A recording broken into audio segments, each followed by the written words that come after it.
Secretary Bessent, good to see you, and thank you so much for coming.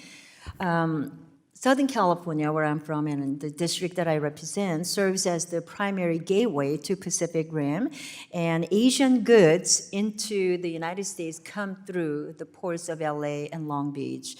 But we are already starting to see a drop in volume as the ports of LA and Long Beach are expected to see 35% to 30% drop when compared to a year ago. Cargo volume is one of the largest economic drivers in the region, and long-term drop will not just impact families, at the grocery stores and small businesses' bottom line, but also result in truckers and dock workers losing their jobs. So, Secretary Bessent, I would like to ask, how can you ensure that our tariff policy will not unintentionally harm American small businesses and workers in the long term? Well, Congresswoman, we believe over the long term that it will drive growth in the economy. And as I've said many times, it is a mistake to look at trade in isolation. The Trump economic policy is a three-legged stool: trade, taxes, and deregulation. And we believe that the sum of the parts, that the whole is greater than the parts. And as we complete each one of those, that the U.S. will see substantial economic growth. Thank you. I know that a lot of my constituents share these concerns that we raised. So I'd like to continue this discussion on this specific topic with you moving forward, because I'm concerned that these long-scale tariffs, if they continue in the long term, then American working families and small businesses will suffer under price hikes and a lack of certainty.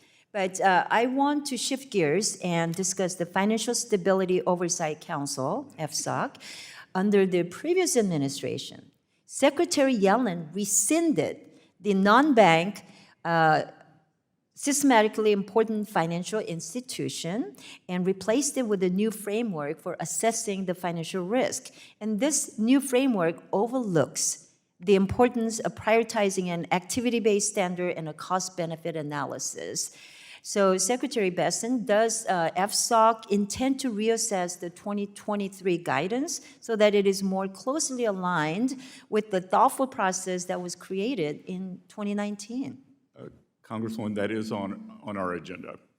Thank you. As you finalize that decision, I want to emphasize that my support for a return to an activity-based standard that more appropriately addresses the risk of non-banks. Thank you. Treasury would be happy to work with your team on that. Thank you.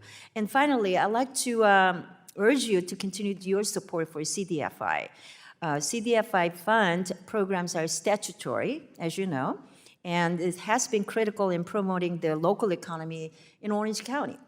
So do you still agree that the CDFI fund has a critical role to play in fostering economic opportunity? I think I know the answer because you stated very clearly in public statements. We believe that if CDFIs follow their statutory obligations and do not digress into more ideological boundaries, that they can be important institutions. Thank you. As you know, last week, I attended the Financial Literacy Roundtable that your team put together, and thank you so much for inviting me. I think I just missed you. But your team was very well represented, and again, I want to thank you so much because as a co-chair of the Financial Literacy and Wealth Creation Caucus, events like that, bringing the stakeholders together and having a meaningful dialogue and conversation, I think is critically important, and we need to continue that.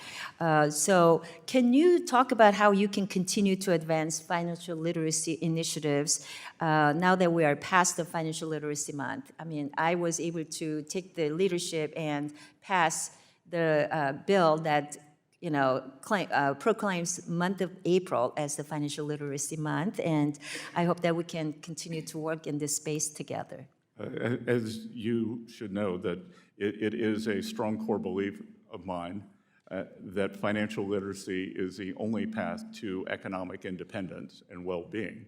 So the more Americans who can be educated, and I think we should probably go state to state and encourage each state to put in financial literacy standards for their students. Thank Gentlewoman's you very time has much. expired.